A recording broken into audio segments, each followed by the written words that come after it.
참전 하루 만에 사망했다고요? 그것도 장규식이나 된다면서. 바로 얼마 전 중국 용병이라 주장하는 중국인의 제보에 세계 언론이 떠들썩해졌습니다. 그간 떠도는 소문으로 북한군의 실력이 형편없을 거라는 예상은 했지만 이 정도 수준일 거라고는 상상도 할 수 없었다는 게 대다수의 의견인데요. 목숨을 잃은 북한 장교의 정체에 대해 충격적인 제보가 들어왔습니다. 영국 기자에 의해 밝혀진 북한 용병의 정체를 빠르게 번역해서 알려드립니다. 저는 우크라이나에서 이번 전쟁을 취재하고 있는 영국 기자 레이첼입니다. 전쟁과 관련된 속보를 전달하기 위해 전장의 최전선에서 생생한 소식을 전하는 게 제 일이에요. 매일 전쟁의 참상을 목격하며 힘든 나날을 보내고 있었는데 최근 더욱 불안한 소식이 들려왔습니다. 북한이 우크라이나의 대규모 파병을 결정했다는 소식이었어요. 처음엔 그저 뜬 소문이겠거니 했지만 시간이 지날수록 소문은 사실로 굳어져 갔습니다. 이 소식을 접한 후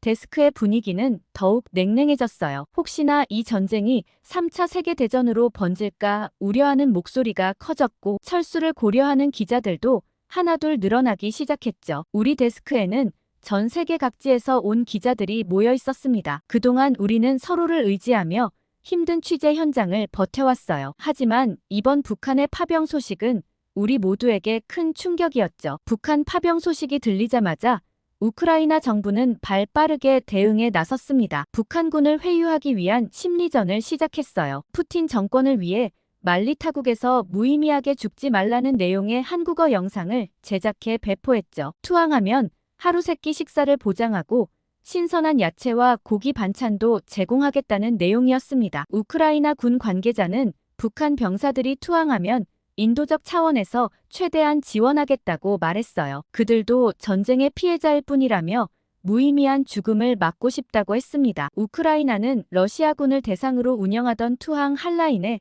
한국어 서비스를 추가했고 한국어로 된 별도의 영상물도 제작해 배포했죠. 북한의 참전이 사실상 확인되면서 서방 세계의 속내와 셈법이 복잡해졌습니다. 전쟁의 양상이 더욱 복잡해질 것이라는 우려가 커졌거든요. 그 소식을 접한 후로 매일 아침 데스크로 출근하는 길은 무거웠어요. 전쟁 취재 현장에서 늘 긴장감 속에 살아왔지만 북한군 파병 소식 이후로는 더욱 불안한 마음이 커졌거든요. 동료 기자들의 표정도 더욱 어두워졌죠. 그날도 평소처럼 삭막한 분위기 속에서 출근하는 길이었습니다. 그런데 데스크에 도착하니 기자들이 웅성웅성 모여 한 영상을 보고 있었어요. 평소 같으면 각자의 자리에서 기사를 쓰느라 바빴을 시간이었는데 모두가 한 곳에 모여 휴대폰 화면을 들여다보고 있었죠. 저도 궁금한 마음에 다가가 보았고 깜짝 놀라고 말았어요. 그 영상은 중국 용병이 SNS에 올린 영상이었고 북한군에 대한 이야기를 하고 있더라고요. 중국 용병이 올린 영상은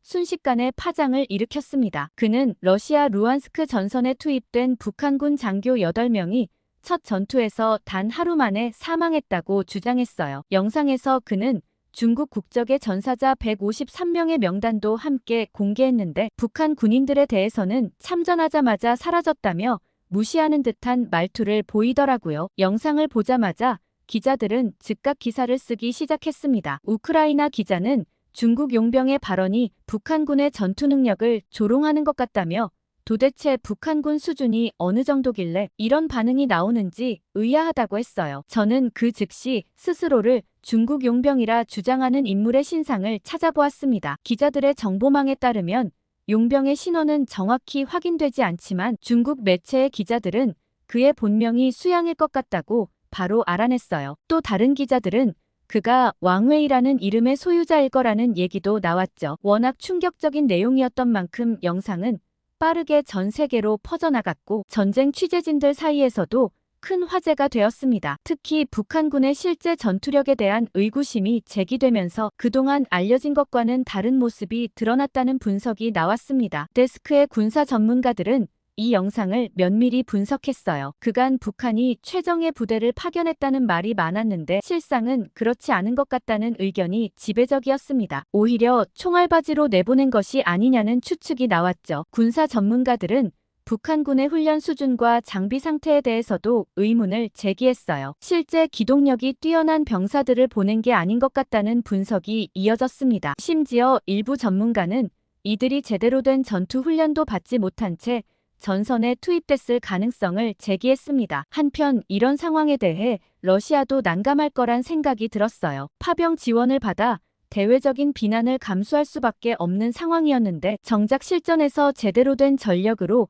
활용하기 어려운 병력이 도착한 것이었죠. 특히 첫 전투에서 단 하루 만에 8명의 장교가 전사했다는 소식은 충격적이었어요. 그런데 좀 이상한 점이 있었습니다. 보통 장교들은 최전방에 배치되지 않거든요. 그런데 이렇게 많은 장교가 한꺼번에 전사했다는 것은 매우 이례적인 일이었습니다. 이는 북한군의 열악한 전투력을 보여주는 동시에 그들이 얼마나 위험한 상황에 내몰렸는지를 단적으로 보여주는 사례였습니다. 취재진들 사이에서도 북한군에 대한 안타까운 목소리가 나왔어요. 본인의 의지와 상관없이 전쟁터로 내몰린 북한 병사들의 처지가 너무 안타깝다는 말이 오갔습니다. 그들 대부분이 자발적으로 참전했다기보다는 강제로 차출됐을 거라는 게 중론이었죠. 데스크의 분위기는 더욱 침울해졌어요. 그리고 나서 며칠 후 갑자기 동료 기자 소피아가 잠시 밖으로 조용히 따라오라고 하더라고요. 저는 소피아를 따라 건물 밖으로 나왔습니다. 평소 차분하고 냉철한 성격의 소피아였는데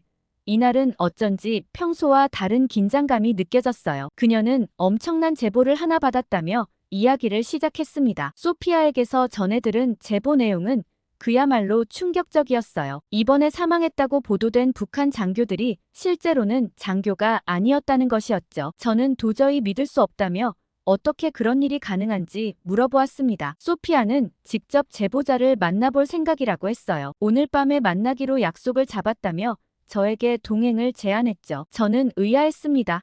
이 제보가 사실이라면 분명 특종감이었고 혼자 만나서 기사를 쓰는 게 더 유리할 텐데 왜 저에게 알려주는 건지 물어보았어요. 소피아는 북한 사람을 처음 만나보는 거라 조금 무서운 마음이 든다고 하더라고요. 소피아의 대답을 듣고서야 이해가 갔어요. 그동안 매체를 통해 접한 북한 사람들의 모습은 대부분 굶주린 모습이거나 무표정하게 정색하고 있는 모습, 혹은 매우 화가 난 모습뿐이었죠. 실제로 지금까지 우리가 봐온 북한 관련 영상들은 대부분 그랬습니다. 군사 퍼레이드에서 보여지는 경직된 표정의 군인들과 탈북자들의 처참한 증언을 전하는 다큐멘터리, 그리고 김정은 앞에서 오열하는 주민들의 모습 등이었어요. 이런 이미지들은 자연스럽게 북한 사람들에 대한 선입견을 만들어냈고 특히 북한은 늘 불가사의하고 두려운 존재로 비춰져 왔습니다. 소피아도 그런 이미지를 떠올렸던 것 같아요. 저는 소피아의 마음을 충분히 이해할 수 있었습니다. 아무리 베테랑 기자라 해도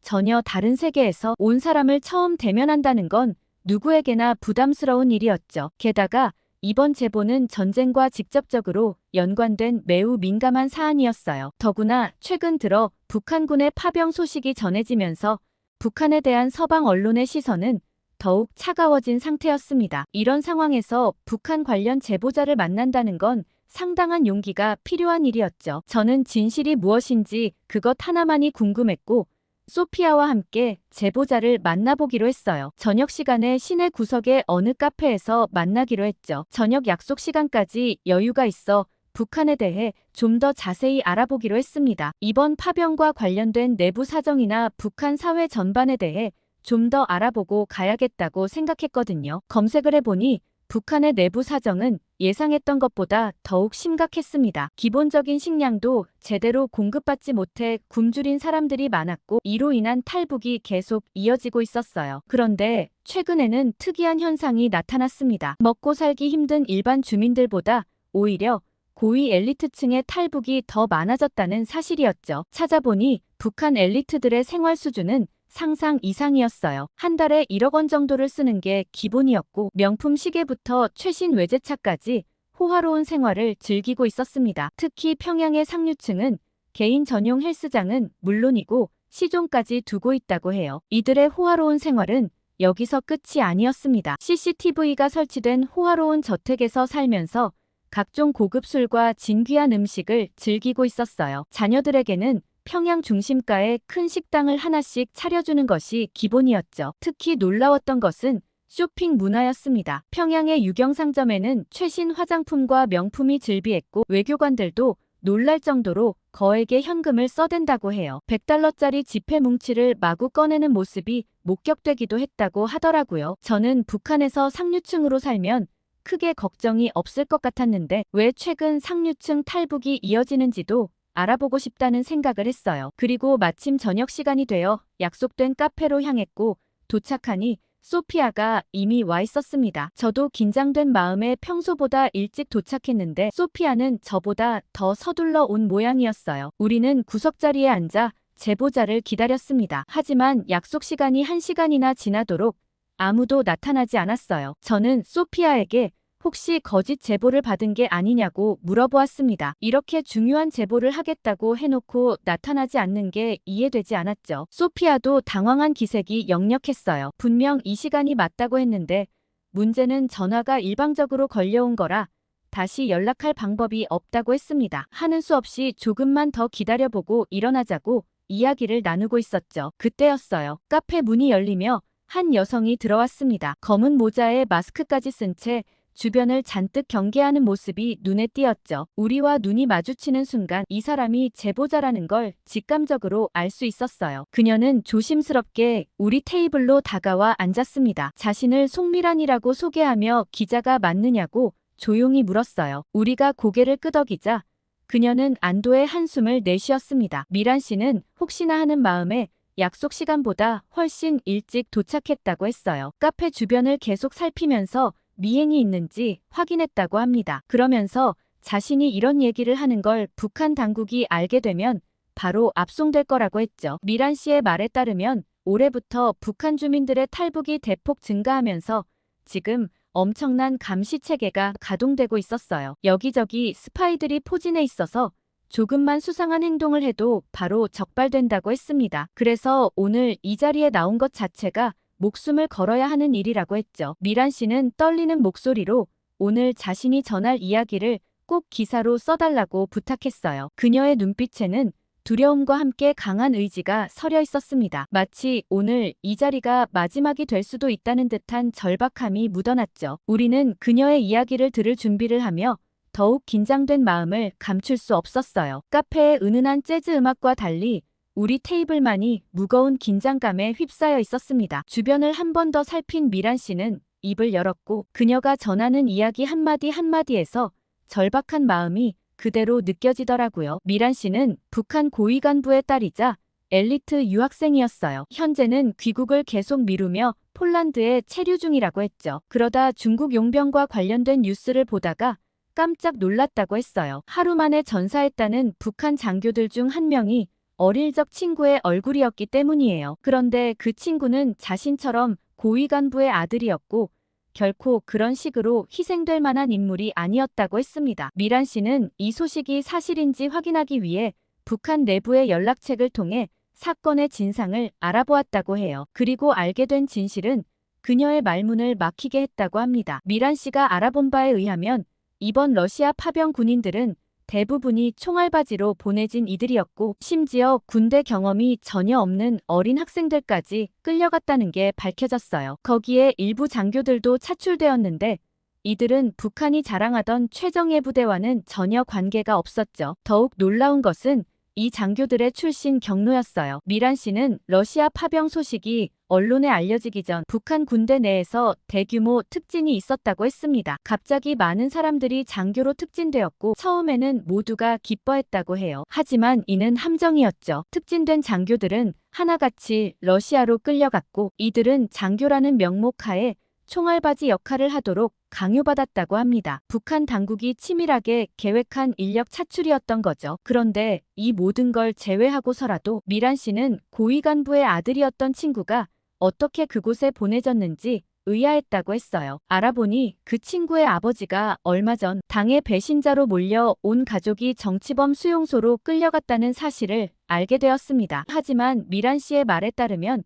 그 친구의 집안이야말로 당에 충성을 다하는 집안이라고 했습니다. 그렇기 때문에 도대체 무슨 일인지 이해가 가지 않았다고 했는데 알아봤더니 정말 어처구니 없는 일로 온 집안이 수용소로 끌려간 거라고 했죠. 바로 그 친구의 동생이 학교에서 한국 가요를 듣고 춤을 따라 춘 것이 발각되어 신고를 당해 그 사단이 난 거라고 했습니다. 단지 그 하나의 신고로 온 가족이 정치범 수용소로 끌려가게 되었다고 했어요. 그녀의 친구도 원래는 수용소로 가야 했지만 그 대신 이번 러시아 파병의 총알바지로 차출된 것이었죠. 미란 씨는 연락책과 통화를 마치고 한참을 말없이 있었다고 합니다. 자신과 같은 또래의 북한 젊은이들이 하나둘 총알바지로 끌려가는 현실이 너무나 가슴 아팠다고 했어요. 특히 친구의 이야기는 그녀에게 큰 충격을 주었다고 합니다. 어린 시절 함께 자란 친구가 이렇게 허망하게 희생된다는 사실을 받아들이기 힘들었다고 했어요. 더구나 그의 동생이 저지른 일이라고는 고작 K-팝을 듣고 춤을 춘 것뿐이었죠. 미란 씨는 이런 부조리한 현실을 어떻게든 세계에 알려야겠다는 생각이 들었다고 해요. 북한의 러시아 파병이 철수되기만 한다면 자신의 역할을 다한 것이라고 생각했다고 합니다. 물론 이런 방식으로 정보를 전달하는 것은 목숨을 걸어야 하는 일이었죠. 어떤 경로로든 북한 당국에 발각된다면 그녀와 그녀의 가족 모두가 위험해질 수 있었습니다. 하지만 미란 씨는 더 이상 침묵할 수 없었다고 해요. 죄 없는 또래들이 굶어 죽는 것도 모자라 이제는 전쟁터에 총알바지로 내몰리고 있다는 사실이 너무 마음 아팠다고 했습니다. 그녀의 표정에는 분노와 슬픔이 공존했어요. 북한의 젊은이들이 겪는 부당한 현실을 이대로 두고 볼 수 없었다고 합니다. 그래서 이런 실상을 알려야겠다고 생각했고 여기 이 자리에 나온 거라고 했어요. 저는 미란 씨에게 조심스럽게 물어보았습니다. 북한의 고위 엘리트라면 체제 하에서 호위호식하며 살 수 있지 않느냐고, 왜 많은 엘리트들이 탈북을 결심하느냐고 물었죠. 미란 씨도 어린 시절까지만 해도 그렇게 생각했다고 합니다. 그녀의 집안은 대대로 로열 패밀리였기 때문에 모든 것이 풍족했죠. 좋은 집에서 살았고 좋은 차를 탔다고 해요. 수입 과일은 기본이었고 명품 선물도 끊임없이 받았다고 합니다. 당에서 받는 월급은 물론이고 아래 사람들이 아버지에게 바치는 뇌물까지 더해져 풍족한 생활을 했죠. 어린 시절부터 부족함 없이 자랐기 때문에 그런 삶이 당연하다고 여겼다고 해요. 그들만의 특권층 문화가 있었고 그 안에서는 무엇 하나 불편할 것이 없었다고 합니다. 그렇기 때문에 미란 씨는 북한의 세뇌 교육이 얼마나 무서운지 상세히 설명했습니다. 어릴 때부터 시작되는 교육은 정상적인 사고를 할 수 없을 정도로 강력했다고 해요. 유치원 때부터 시작되는 수령님 찬양과 주체사상 교육은 아이들의 사고를 완전히 지배한다고 합니다. 특히 엘리트 가정의 자녀들은 더욱 철저한 교육을 받았다고 해요. 그들은 당과 수령에 대한 충성심이 몸에 배어 있어야 했고 조금의 의심도 허용되지 않았죠. 미란 씨도 그런 교육을 받으며 자랐고 그 사건만 없었다면 지금까지도 북한에 충성하며 북한에서 살았을 거라고 했습니다. 그날은 미란 씨가 16살 때쯤이었어요. 김정은 일가가 여는 특별한 파티에 처음으로 초대받았던 날이었죠. 평소 고위층 자제들의 모임에는 자주 참석했지만 이런 자리는 처음이라 긴장된 마음으로 파티장으로 향했다고 합니다. 파티장은 평양 외곽의 호화로운 대저택이었어요. 김정은이 총애하는 고위 간부들만 참석할 수 있는 특별한 장소였죠. 저택의 규모는 상상을 초월했다고 합니다. 유럽의 궁전을 그대로 옮겨놓은 듯한 화려한 외관과 호화로운 인테리어는 입이 떡 벌어질 정도였다고 했어요. 대리석으로 지어진 기둥들과 금으로 장식된 천장, 크리스탈 샹들리에가 곳곳에 걸려 있었고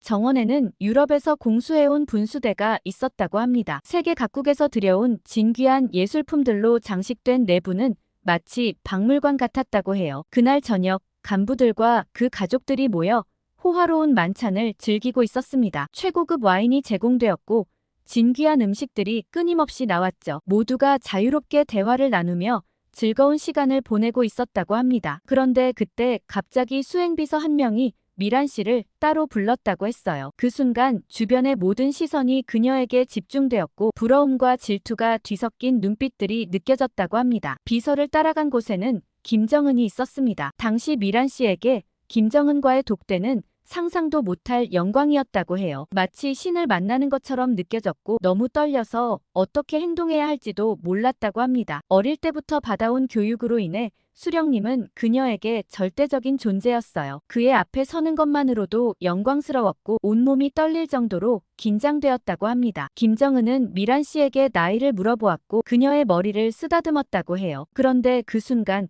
미란 씨는 이상하게도 무서운 기분이 들었다고 합니다. 분명 최고의 영광을 받는 순간이었지만 설명할 수 없는 공포가 엄습했다고 했죠. 그의 눈빛에서 느껴지는 무언가가 그녀를 두렵게 했다고 해요. 당시에는 그 감정이 무엇인지 정확히 알 수 없었지만 본능적으로 위험을 감지했다고 합니다. 그리고 그날 밤 집으로 돌아오는 길에 아버지가 갑작스러운 말씀을 하셨다고 해요. 다음 주까지 짐을 싸서 유학을 떠나라고 했답니다. 뜬금없이 유학이라니, 그것도 일주일 안에 떠나라는 이유를 그땐 몰랐다고 했어요. 하지만 시간이 지나고 미란 씨는 그날의 진실을 알게 되었다고 합니다. 김정은은 그날 그녀뿐만 아니라 여러 엘리트 가정의 여학생들을 불러들였다고 해요. 모두 어린 여학생들이었고 김정은은 한 명 한 명의 얼굴을 자세히 살펴보았다고 합니다. 미란 씨가 일주일 만에 평양을 떠난 것과 달리 다른 집안에서는 오히려 이것을 기회로 삼으려 했다고 해요. 자신의 딸이 김정은의 눈에 들어 더 높은 자리로 올라갈 수 있지 않을까 하는 욕심을 부린 것이죠. 그러나 김정은의 관심을 받은 것은 축복이 아닌 저주가 되어버렸어요. 리설주의 질투심은 상상을 초월했고 그녀의 분노를 산 가정들은 하나둘씩 몰락하기 시작했다고 합니다. 어떤 집안은 하루아침에 모든 재산을 잃었고 어떤 집안은 정치범 수용소로 끌려갔어요. 심지어 자살로 위장된 살인도 있었다고 했습니다. 권력의 중심에서 한순간에 나락으로 떨어진 그들의 말로는 처참했다고 해요. 미란 씨의 아버지는 이 일을 예견했던 거죠. 할아버지 때부터 3대에 걸쳐 김정은 일가 곁에서 일했기 때문에 권력의 속성을 누구보다 잘 알고 있었고 그날 일어난 상황을 보고 즉시 위험을 감지했다고 해요. 그래서 단 일주일이라는 시간 안에 미란 씨를 해외로 보내버렸다고 합니다. 그때 미란 씨는 북한의 권력 구조가 얼마나 위험한지 그리고 최고 권력자의 관심이 얼마나 무서운 것인지를 몸소 깨달은 사건이었다고 했어요. 엘리트 가정이라고 해서 안전한 것이 아니었고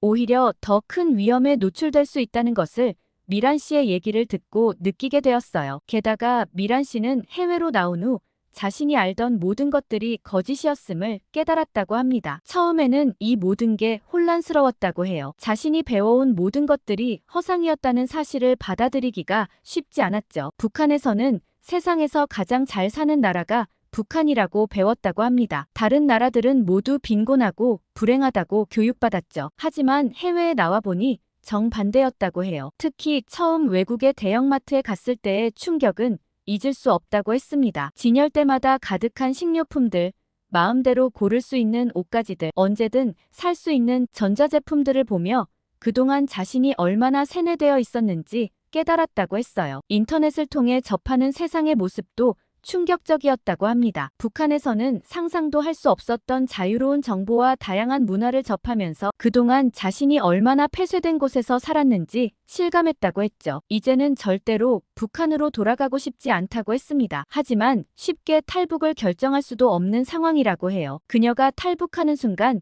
북한에 있는 모든 가족들이 위험해질 것이기 때문이죠. 그래서 선택한 방법이 유학 생활을 계속 연장하는 것이었다고 합니다. 아버지의 권력을 이용해 매년 유학 기간을 연장하며 해외에서 살고 있다고 하더라고요. 그나마 이렇게라도 자유를 누릴 수 있어 다행이라고 생각한다고 했습니다. 하지만 북한에 남아있는 인민들을 생각하면 가슴이 아프다고 했어요. 특히 어린 시절 함께 자란 친구들이 어떤 삶을 살고 있을지 생각하면 밤잠을 이루기 어렵다고 했습니다. 그들은 여전히 세뇌 교육 속에서 진실을 모른 채 살아가고 있을 거라고 해요. 자유도 권리도 없이 오직 체제 유지를 위한 도구로만 사용되고 있다는 사실이 너무나 안타깝다고 했습니다. 특히 이번 러시아 파병 문제는 너무나 비인도적이라며 분노했습니다. 젊은이들을 전쟁터로 내몰면서 장교라는 허울 좋은 직책만 주고 총알바지로 쓰는 것은 용납할 수 없는 일이라고 했어요. 그녀의 말에서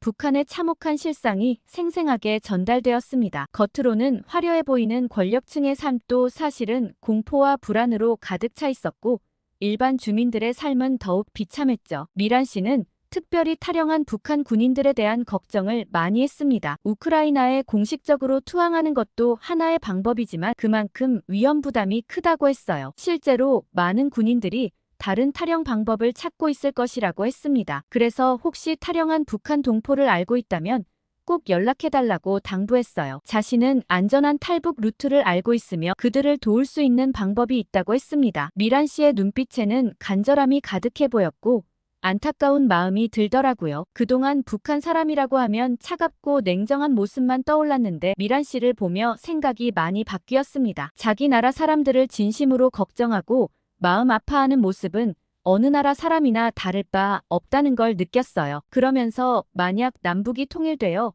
한국이 주도권을 잡는다면 북한 주민들의 삶이 얼마나 달라질 수 있을지 궁금해졌고 미란 씨에게 통일에 대한 생각을 물어보았습니다. 그녀는 그게 바로 북한 주민들이 가장 원하는 것이라고 했어요. 대한민국 국민이 된다는 건 그들에게 꿈만 같은 일이라고 합니다. 특히 대한민국의 생활 수준에 대해 부러워했어요. 아무도 굶어 죽지 않는 나라이면서 모든 사람이 평등하고 행복해 보이는 나라라고 했습니다. TV나 인터넷으로 접하는 한국의 모습은 그들에게 천국처럼 느껴진다고 해요. 다만 걱정되는 점도 있다고 했습니다. 북한 주민들이 할 줄 아는 게 없어서 한국 사회에 제대로 적응할 수 있을지 불안하다고 했어요. 하지만 그래도 북한 주민들 입장에서는 무조건 통일을 원한다고 강조했습니다. 문제는 김정은과 그의 측근들이라고 했어요. 현재의 특권을 포기하지 않으려고 필사적으로 체제를 유지하려 한다고 합니다. 그들에게 통일은 곧 몰락을 의미하기 때문에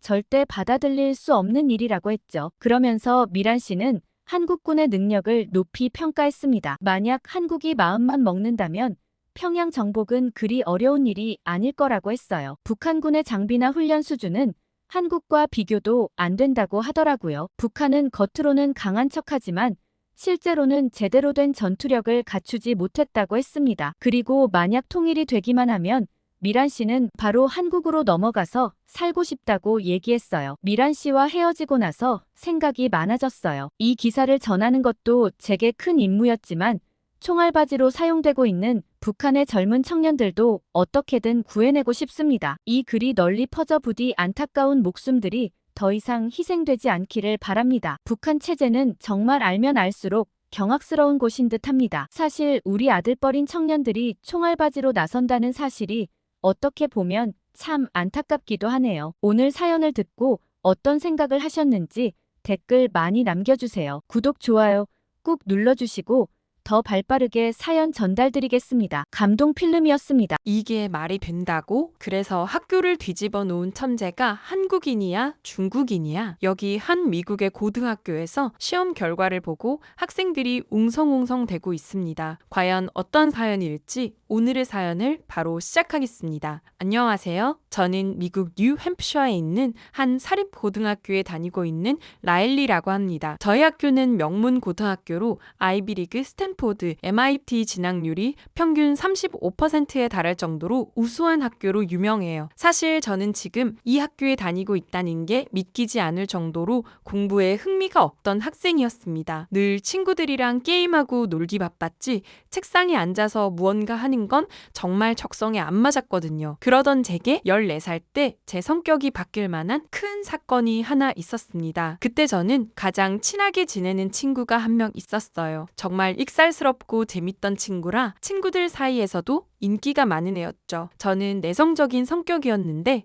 그 친구와 단짝이 되면서 성격도 많이 밝아지고 외향적으로 변하기도 했어요. 저희 둘은 영혼의 단짝처럼 꼭 붙어 다니며 모든 걸 함께하는 사이였습니다. 그런데 어느 날 부모님께서 믿기 어려운 말을 하셨습니다. 그 친구가 갑자기 쓰러져 병원에 입원했다는 거예요. 처음엔 가벼운 빈혈이나 작은 사고가 났겠거니 했는데 알고 봤더니 친구는 암에 걸렸습니다. 그때 친구 병문안에 가서 얼마나 충격을 받았는지 모르겠어요. 고작 14살밖에 안 된 조그만 여자아이가 온갖 장비를 끼고 누워있는데 갑자기 모든 게 허무해졌습니다. 얼마 전까지만 해도 저와 자전거를 타며 아무 걱정 없이 놀던 친구였는데 혹시 친구가 죽을 수도 있다는 생각이 들었고 그 일은 제게 큰 충격으로 다가왔어요. 그땐 너무 슬퍼 학교에도 가지 않고 일주일을 방에 틀어박혀 있을 정도로 심한 우울증을 앓았습니다. 노는 것도 게임하는 것도 다 무의미하게 느껴졌죠. 친구가 아프고 나서 저는 다시 어두운 성격으로 변했어요. 마지막으로 면회 갔을 때 친구가 제게 네가 의사가 돼서 내 병 나중에 고쳐줘 라며 우스갯소리로 얘기를 했었는데 그 말을 하고 채 3개월도 되지 않아 세상을 떠났습니다. 친구가 떠나고 저는 제 주변에 누구든 이렇게 잃을 수도 있다는 생각을 했고 생각보다 죽음이 가까이에 있다는 생각이 들었습니다. 그래서 혹시 만약 내가 의사라면 그런 상황일 때 아주 작은 거 하나라도 해줄 수 있지 않을까 하는 생각이 들었고 세상을 떠난 제 친구의 말대로 그때부터 의사가 되기 위해 공부를 시작했습니다. 맨날 놀러만 다녔던 제가 그날부터는 모든 걸 끊고 책상 앞에 앉아 공부만 했어요. 물론 성격은 여전히 어두웠고 그 친구 이후로 친하게 지내는 친구는 없었지만 책은 열심히 읽어댔어요. 처음엔 공부를 하는 순간만큼은 친구니 죽음이니 하는 생각에서 벗어나 아무 생각 없이 집중할 수 있어서 좋았고 그렇게 습관처럼 책상에 앉아 책을 읽고 공부를 하다 보니 공부가 재미있었습니다. 책이 재밌다는 말은 다 어른들의 거짓말인 줄 알았는데 진짜 재밌더라고요. 그렇게 공부에 재미를 붙이고 나니 어느새 성적이 쑥 오르게 되었고 말로만 듣던 명문 고등학교에도 들어올 수 있게 되었습니다. 처음엔 이 학교에 들어오는 것 자체도 늦게 공부를 시작한 저에게 굉장히 힘들었는데 학교에 들어와 보니 정말 똑똑한 친구들이 많아 친구들을 따라가기도 벅찼습니다. 그렇지만 제겐 꿈이 있었기 때문에 지치지 않고 계속 할 수 있었죠. 학교에선 딱 절반 정도는 공부 안 해도 워낙 머리가 좋아 척척 해내는 애들이었고 나머지 반은 죽어라 공부해서 따라가고 있는 애들이었습니다. 전 아무래도 후자였죠. 어차피 어두운 성격 탓에 친구들과 교류를 하지도 않았고 앉아서 공부만 하는 건 쉬웠어요. 밤 늦게까지 공부하느라 커피를 얼마나 많이 마셨는지 모르겠지만 그래도 아이비리그에서 의대를 진학하는 걸 목표로 열심히 공부하고 있습니다. 최근에는 USAMO 시험을 위해 학교 전교생들이 그 시험에 매진해 열심히 공부하고 있죠. USAMO는 미국 수학 올림피아드라고 보시면 될 거예요. 차세대 수학 리더를 선별하기 위한 시험으로 총 6문제가 출제되며 2일 동안 9시간에 걸쳐 문제를 풀게 되어 있어요. USAM으로 선정되는 건 굉장한 영광이지만 저는 학교 수업도 따라가기가 벅찼기 때문에 별 관심이 없었죠. 그런데 얼마 전 선생님으로부터 공지사항 하나 전달받고는 깜짝 놀랐습니다. 그리고 저는 마음을 바꿔 USAMO 시험을 준비하기로 했죠. 바로 학교에서도 이 시험을 위해 별도의 모의 시험을 친다고 했는데 모의 시험 치고는 혜택이 어마어마했습니다. 시험에서 최종 3위 안에 드는 학생에겐 엄청난 액수의 장학금을 지급한다고 하는 거예요. 아시다시피 사립학교의 학비는 정말 비싼 편입니다. 저도 이 시험을 잘 봐서 부모님께 보탬이 되고 싶었죠. 어렸을 땐 공부도 하나 안 하고 늘 말썽 부리다가 갑작스런 친구의 죽음으로 한동안 우울증에 빠졌던 절 보고 얼마나 마음고생을 많이 하셨겠어요. 최근에야 좀 부모님도 마음을 놓고 편하게 지내고 있다고 하셨는데 학교에서 장학금까지 받아오면 얼마나 뿌듯할까 싶었습니다. 그런데 말이 모의 시험이지 장학금 때문에 학생들 사이에선 학교에서 원래 치르는 시험보다 더 관심이 많았습니다. 너도 나도 이 시험을 잘 봐야겠다고 평소보다 공부 시간을 늘려 학교 도서관이 북적거렸습니다. 과연 내가 될까 걱정되면서도 부모님을 생각해서 더 열심히 공부했어요. 드디어 첫 1차 시험날 평소보다 훨씬 긴장하며 시험을 치렀습니다. 1차 시험을 치고 30%가 2차 시험에 응시할 수 있었습니다. 말이 30%지 이렇게 공부 잘하는 아이들 사이에서 절반에 드는 것도 굉장히 어려운 일인데 30% 안에 들어야 하다니 발표날까지 긴장을 늦출 수 없었습니다. 드디어 결과 발표날 조마조마하며 결과를 기다리는데 기적적으로 저도 등수 안에 들어 2차 시험에 응시할 수 있었습니다. 그런데 1차 시험 발표 후 학생들 사이에선 엄청난 소문이 하나 돌았습니다. 괴물 같은 실력의 동양인이 1등을 차지했는데 2등과 점수 차이가 어마어마하다고 했죠. 이번 문제는 선생님들이 일주일간 고심하며 만든 문제라 절대 고득점을 받을 수 없도록 출제했는데 선생님들까지도 혀를 내두를 정도로 굉장한 실력자라고 했습니다. 저희 학교 자체가 유학생이 별로 많지 않아 떠오르는 동양인은 딱 딱 2명이었습니다. 한국인 세라와 중국인 준핑이었죠. 그런데 둘 중 누구라고 해도 놀라운 일이었습니다. 먼저 중국인 준핑은 학교에서 알아주는 천재였어요. 입학할 때부터 수석으로 들어왔고 모든 과제나 성적에서 1등을 놓친 적이 없거든요. 그런데 문제는 인성이 엉망이었어요. 저도 딱 한 번 그 애랑 같이 듣는 수업을 들어본 적이 있는데 너무 똑똑해서 그런가 늘 친구들을 무시하고 배려라고 눈꼽만큼도 없었죠. 그런데 그래도 워낙 성적이 좋으니 옆에 똥파리 같은 애들만 어떻게든 준핑에게부터 떨어지는 콩고물이라도 없나 싶어 따라다니고 있었습니다. 대부분 아이들은 준핑을 멀리했지만 자기를 따르는 애들이 있어서 그런가 준핑의 잘난 척은 날이 갈수록 심했죠. 그리고 나머지 동양인인 세라는 전학 온 지 얼마 되지 않았어요. 그런데도 인기 스타가 된 데에는 기막힌 사건이 하나 있었습니다. 저희 학교는 명문 고등학교인 만큼 학생들에게 다양한 체험 활동을 많이 시키기로 유명해요. 미국 학교는 공부뿐만 아니라 행사들을 많이 할 수 있도록 하는데 이런 게 나중에 대입에서도 중요하게 쓰이기 때문에 학생들은 여러 행사에 적극 참여하는 편이에요. 세라가 전학 온 지 얼마 안 돼서 학교에서는 자선 바자회 행사가 있었습니다. 반에서는 각자 판매할 수 있는 부스를 만들어 거기에 모인 기금으로 기부를 하는 뜻깊은 행사였습니다. 매년 하는 행사라 사실 거기서 거기인 경우가 많은데 고맙게도 동네 어른들께서 학생들이 하는 행사이기도 하고 수익금이 좋은 곳에 쓰이니 마을 축제처럼 놀러와서 즐기고 가시는 편이에요. 그런데 그 축제에서 역대 최고 매출을 찍은 게 세라반이었어요. 3일간 열린 축제로 그 정도 매출을 일으키다니 교장 선생님까지 깜짝 놀랄 정도였습니다. 세라반이 열었던 부스는 이때까지 한 번도 본 적 없는 참신한 부스였어요. 바로 한국 음식점을 열었던 거죠. 음식을 판매하는 부스들은 많았지만 한국 음식을 판매하는 부스는 처음이었는데 첫날부터 긴 줄이 생겨 웨이팅까지 생겼습니다. 그 부스에서는 떡볶이, 김밥, 라면, 순대 이렇게 팔았는데 심지어 부스 운영을 해야 하는 다른 반 친구들까지도 그 반에 몰래 줄을 서기도 했어요. 저희 부모님도 가보시고는 순대는 처음 먹어봤는데 쫄깃하니 떡볶이랑 정말 잘 어울리더라고 하시며 배가 불렀지만 모든 메뉴를 다 시켜서 맛봤다고 하셨어요. 아무튼 그 모든 아이디어는 세라가 냈었고 음식뿐 아니라 부스에서 흘러나오는 K-팝부터 부스 디자인까지 전부 책임지고 운영했다고 했습니다. 이걸 처음 해보는 학생이 만든 게 맞는 건가 싶을 정도로 완벽한 부스였죠. 아무튼 그 일이 있은 후로 세라는 학교에서 인기 스타가 되었어요. 세라는 저를 모르지만 학교 학생이라면 모두 세라를 알고 있죠. 물론 세라가 부스를 선봉적으로 운영하긴 했지만 설마 이번 모의 시험까지 1등을 했을까 싶어 대부분 친구들은 중국인 준핑이 아마 1등일 거라 예측했습니다. 그런데 결과가 발표난 다음날 학교에서 이상한 공지가 하나 내려왔습니다. 갑자기 대회 규정이 바뀌어 계산기를 사용할 수 있게 되었습니다. 원래는 미국 학교에선 선생님에 따라 계산기를 사용할 수 있게 하는 경우가 많은데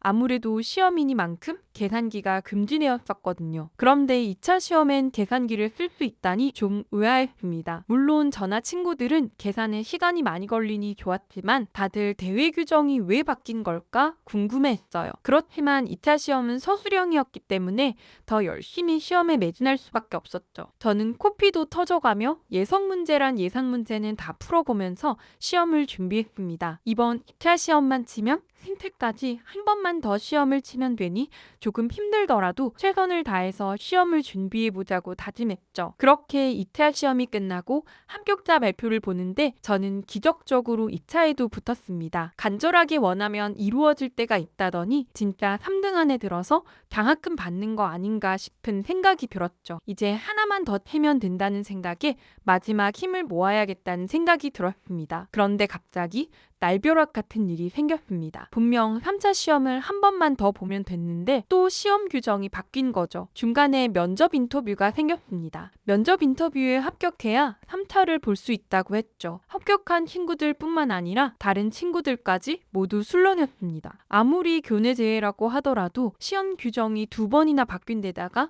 면접까지 봐야 하다니 말도 안 된다고 생각했습니다. 여기저기서 불만이 터져 나왔지만 어쩌겠어요. 불만하고 있을 순간에 조금이라도 더 공부해야 한다고 생각하고 도서관으로 향했습니다. 수학 관련된 내용을 말로 설명해야 하니 요구하는 수준이나 단어가 생소해 저도 따로 외워야 하는 것들이 좀 있었죠. 그런데 생각해보니 균핑이나 세라한테는 훨씬 더 어렵지 않을까 싶었습니다. 도서관 열람실에 자리를 잡으려 둘러보는데 저는 의외의 인물을 발견했습니다. 세라가 앉아서 공부하고 있었던 거죠. 세라도 면접 준비를 하기 위해 공부하고 있나 보다 했습니다. 왠지 저는 그 애가 궁금해 세라 앞에 다리를 잡고 공부할 준비를 했어요. 그런데 이제 막 볼펜을 쓰려는데 저는 정말 난처해졌습니다. 볼펜이 안 나오는 거예요. 그동안 빽빽하게 공책을 다 채워 문제를 풀었더니 볼펜 다 쓴 줄도 모르고 왔던 거죠. 그런데 다른 필기구가 보이지 않아 허둥지둥 가방을 뒤졌습니다. 그러자 앞에 있던 세라가 제게 펜 하나를 훌쩍 건네고는 웃어주었어요. 저랑 잘 모르는 사이인데도 눈치껏 자기 물건을 빌려주다니 고마운 마음이 들었습니다. 그렇게 세라에게 펜을 빌려 저도 공부에 집중했. 세라에게 고마워 음료수라도 사줘야겠다 생각하고는 세라가 엉덩이를 떼고 밖으로 나가면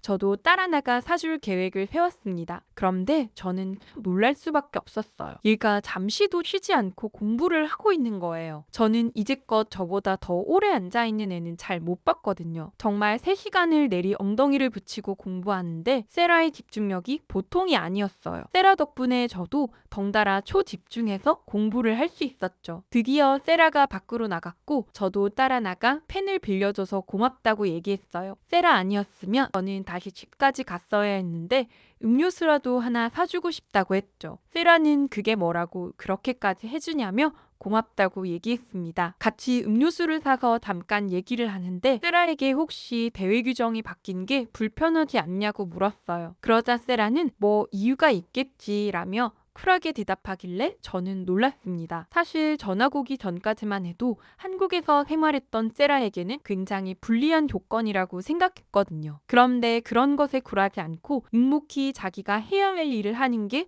좀 멋있다고 느꼈죠. 그렇게 세라와 대화하고 함께 늦게까지 공부하고 헤어졌어요. 집으로 돌아오는 길에 세라와 했던 대화를 떠올렸습니다. 사실 다른 친구와 이야기하는 건 되게 실로 오랜만이었어요. 제 친한 친구가 그렇게 되고 나서부터 저는 공부만 하고 다른 친구와 대화다운 대화를 해본 적이 없거든요. 처음엔 누군가와 친하게 되면 그 친구를 잃어버리는 것만 같아 다른 친구와 가까이 할 수 없었습니다. 그게 익숙해지니 점차 친구들도 저와 거리를 두었고 저도 딱히 친구를 만들어야겠다는 생각을 하지 않았어요. 그런데 오늘 세라 덕분에 도서관에서 지치지 않고 공부할 수 있었다는 생각이 들었습니다. 세라가 열심히 하는 모습을 보면서 저도 따라 열심히 할 수 있었고 세라와 함께 음료수를 마시며 기분 전환을 할 수 있었어요. 함께 마음을 나눈 친구가 생긴다는 건 이렇게 좋은 일이었는데 그동안 제가 스스로를 너무 외롭게 만들었나 싶은 생각이 들었죠. 세라는 참 따뜻하고 좋은 아이여서 친하게 지낼 수 있으면 좋겠다고 생각했습니다. 그렇게 3차 시험을 치르기 전 말도 안 되는 규정 변경으로 면접 시험을 보게 되었습니다. 저와 같이 면접을 보는 팀 중에는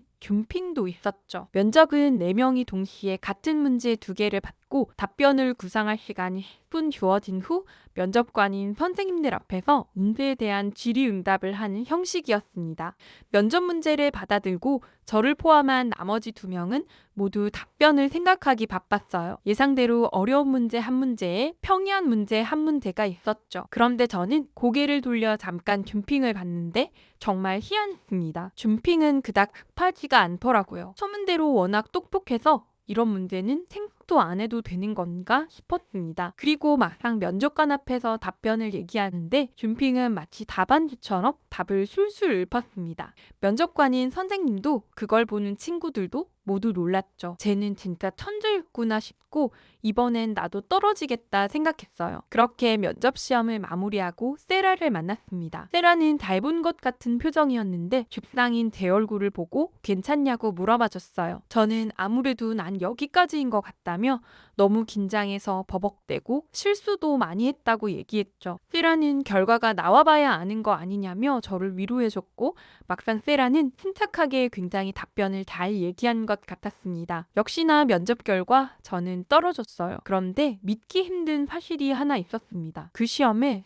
또 떨어졌던 거였어요. 세라는 분명 답변을 잘한 것 같았는데 의아했습니다. 세라는 다른 친구들이 자기보다 더 잘했나 보다며 괜찮다고 얘기했지만 좀 씁쓸한 눈치였어요. 그런데 면접 합격자 발표 다음날 학교에 경찰이 들이닥쳤습니다. 경찰은 교무실로 가 선생님들의 컴퓨터를 모두 가져갔. 이런 황당한 일이 갑자기 왜 일어났나 봤더니 이번 시험에 부정행위가 있었다고 했습니다. 추후 알게 된 경찰의 수사 결과는 충격적이었어요. 학교의 중국인 재난 이사장이 준핑의 고모부였고 준핑과 준핑의 친구들을 합격시키기 위해 대회 규정을 계속 바꾸었고 심지어는 면접 문제까지 유출했다고 했습니다. 게다가 그간 준핑이 수석 입학을 했던 것부터 모든 시험에 1등을 할 수 있었던 것도 다 재단 이사장인 고모부 덕분이라고 했죠. 어쩐지 면접 시험을 칠 때 준핑이 준비를 하나도 안 했는데도 불구하고 답을 술술 읊었는데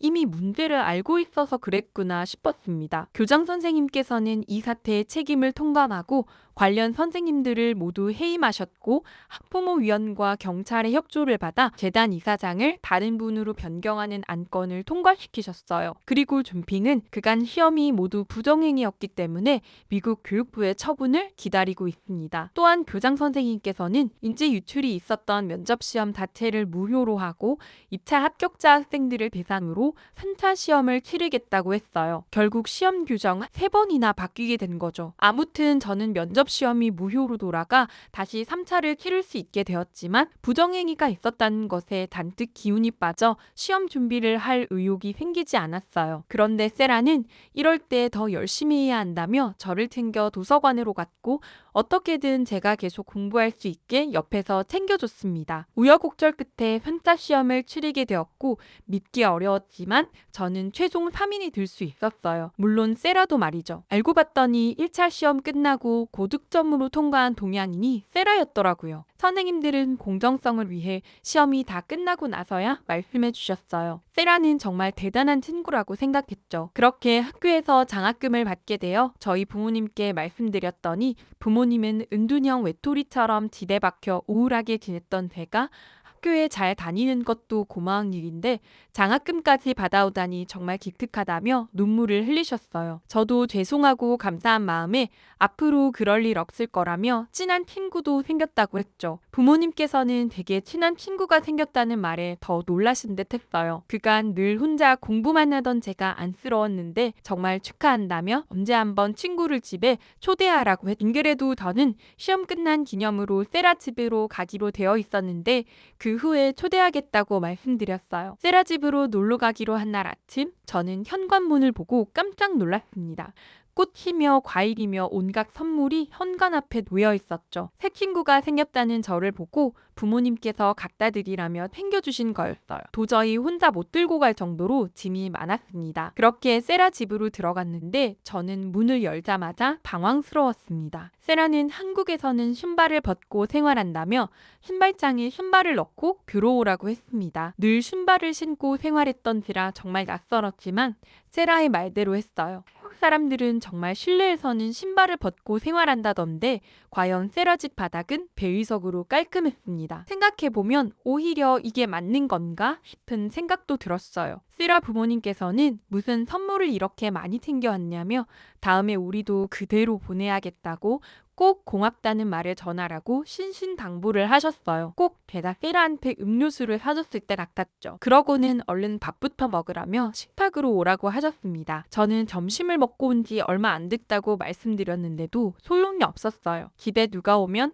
꼭 뭘 먹여야 되는 게 우리 엄마 특징이라며 세라가 저를 데리고 식탁으로 갔습니다. 식탁에는 정말 매워 보이는 음식이 놓여 있었습니다. 너무 맵진 않을까 좀 거부감이 들었어요. 세라는 이거 먹고 우리 집에 맨날 오겠다는 애들이 한둘이 아니라며 하나도 안 매우니 먹어보라고 했습니다. 세라는 양념치킨이라는 건데 닭을 튀겨서 빨간 양념옷을 입힌 거라고 했죠. 저는 매운 걸 잘 못 먹어서 조심스럽게 한 입 먹어보고는 눈이 번쩍 뜨였어요. 맵기보단 달콤하고 고소한 게 점심을 분명 먹었는데도 얼마든지 더 먹을 수 있을 것만 같았습니다. 이런 음식을 언제든 먹을 수 있는 세라가 부러웠죠. 그렇게 저는 세라와 단짝이 되었고 놀 땐 놀고 공부할 땐 또 공부하는 절친한 사이가 되었습니다. 마음을 나눌 수 있는 친구가 있다는 건 참 좋은 일이더라고요. 저와 세라는 서로에게 힘이 돼주며 아이비리그를 목표로 같이 열심히 공부하고 있어요. 대학 합격하고 나면